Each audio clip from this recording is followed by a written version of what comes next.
speaking of communication, the way that you communicate yourself online. I'm curious what you think, Jay, because I'm thinking back to when I was in high school and Facebook was starting up. Having anything to do with my career was not something that I was considering when I was making a Facebook profile for the first time. So I'm curious how everyone feels about what an online presence means from both sides of perspective, and what does personal branding even mean to you? I'll start with you. To be very honest, like all the jobs that I've had so far, I've never really relied on my online reputation.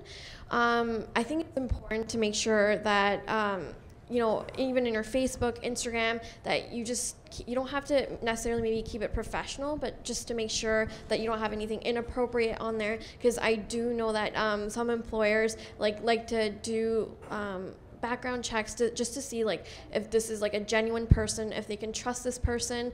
And I've never had to really rely on online personal branding.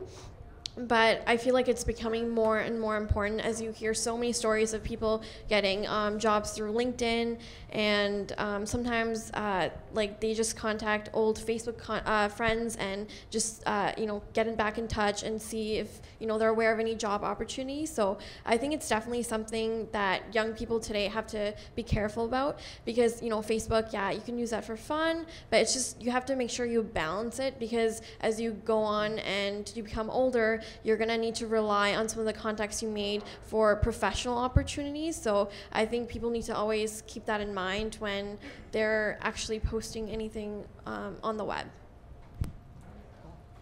Alex? I talked to my boss, who I'm pretty new at IRCA, only been there for 5 weeks, and I was talking to her about this. Yeah. So she did. She said she creeped me. Like she found me on Twitter. You're not watching this, Danielle. She used those words though. Okay, but yeah, they will. She did go out and looked for information, and you know, that was an indication to her that I kind of understood social media. You know, you have to think of it as an extension of yourself. You know, it's a presentation of, you want it to be a presentation of your best self, especially if people are going to be looking at it. What I'm interested in is, you know, 20 years down the line, when everyone has had their whole lives recorded, you know, will it be such a scandal to have something, you know, something that you posted some ridiculous post you had when you were 14 years old? I think there's going to be an understanding that, you know, you do stupid things as a kid. We just happen to have everything recorded. Yes, exactly. Yeah.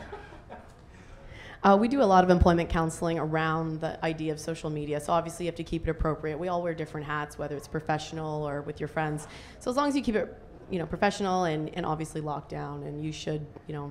But we also talk about using social media as a vehicle to promote yourself, to be able to contact employers. There's LinkedIn, Facebook, but Twitter gives you an avenue to talk to people that you wouldn't otherwise have access to. Yvonne the other day was tweeting at Workopolis, and they tweeted back at her. So where would you have that opportunity to talk to someone like that? So we like to talk about using your social media to help promote yourself and to get you to places and talking to employers that you wouldn't necessarily be able to. And also put out on Facebook, you know, I'm looking for work, because you never know, your friend might know an aunt, an uncle who's hiring, and there's all those social circles that come crashing together in social media that they might not in reality. So tap into those markets and use it as a vehicle to find employment and to promote yourself. And something I hear a lot from employers is that they are on social media. I'll let you follow up to this, but that they are on social media, but they're mostly on LinkedIn. And I see a lot of, you know, people my age that, yeah, they're on Facebook and they're saying, hey, who has a job? But they're talking to their friends who are also looking for jobs. So I've heard a big part is going on LinkedIn and how that's involved in recruitment. Can we hear from the employers how either you've used it or you've heard other employers use it? So LinkedIn is a professional networking social media tool.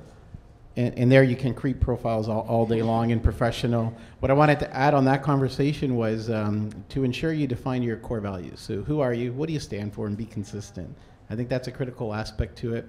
Because when we sit there and interview somebody, we want to interview the person that was represented online.